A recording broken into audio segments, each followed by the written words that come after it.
নামাজটা ছাড়েন না। যত পাপ করছেন করেন, আমি বলি নামাজ ছাড়েন না। ইনশাল্লাহ একদিন নামাজই আপনাকে পাপ থেকে বের করে আনবে ইনশাআল্লাহ।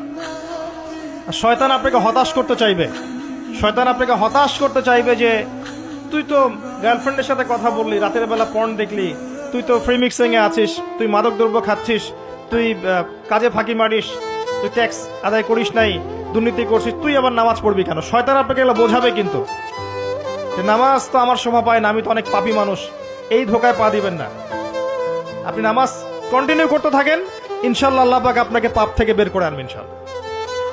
ওই নামাজটা যদি ছেড়ে দেন তাহলে আর কোনো হাতিয়ার বাকি থাকবে না। আর আপনি যত পাপ করেন না কেন মায়ুস হবেন না, মন ছোট করবেন না। আপনার একটা সেজদা, যে সেজদা আপনি চোখের পানি ঢেলে দিয়েছেন আল্লাহর কাছে, যে আল্লাহ আমার ভুলগুলো তুমি মাফ করে দাও, আমার তওবা তুমি কবুল করো, ইনশাল্লাহ দেখবেন ওই একটা সেজদা যদি কবুল হয়ে যায় আল্লাহ পাক আপনার সব গুনাহ মাফ করে দিবেন ইনশাল্লাহ। হতাশ হবেন না। শয়তান হতাশ করতে চাইবে মানুষকে, শয়তান মানুষকে হতাশ করতে চাইবে। এমনকি আপনার যদি পাহাড়ের পরিমাণ ঋণ থাকে, ওই ঋণ শোধ করার ব্যবস্থা আল্লাহ পাক করে দিবেন ইনশাআল্লাহ। হতাশ হবেন না, নামাজ ছাড়েন না। আর আমি একটা কথা বারবার বলেছি, আবারও বলছি যে চলমান যে 3G 4G নামাজগুলো চলছে এগুলো থেকে নিজেকে দূরে রাখুন। সব এখন ডিজিটাল, নামাজও ডিজিটাল। দেখা যায় যে 5 মিনিটের মধ্যে 4 রাকাত নামাজ শেষ, মাশাআল্লাহ। ইমাম সাহেব যদি 10 মিনিট পড়ায় দেয় তাহলে তো তার চাকরি নট। বোঝেন না? এত তারা, আমার সময় নাই, আমরা ব্যস্ত মানুষ, এত সময় লাগে নামাজ পড়তে? ইমাম সাহেবকে বলছে, কমিটি ইমাম সাহেবকে চার্জ করছে, অথচ ইমামের উচিত তাদেরকে চার্জ করা। উল্টে গেছে এখন আর কি।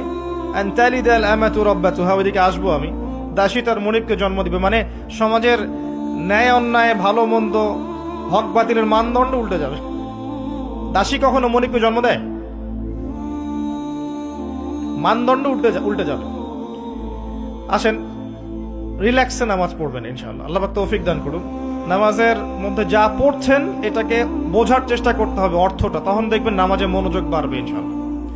তার আগে অজুটাকে ভালো করে করবেন, তাড়াহুড়া করে অজু করবেন, রিল্যাক্সে অজু করেন, অজুর অঙ্গগুলোকে সুন্দর করে ধন। অজু পরিষ্কার হয় না, এই জন্য নামাজে মনোযোগ থাকে না।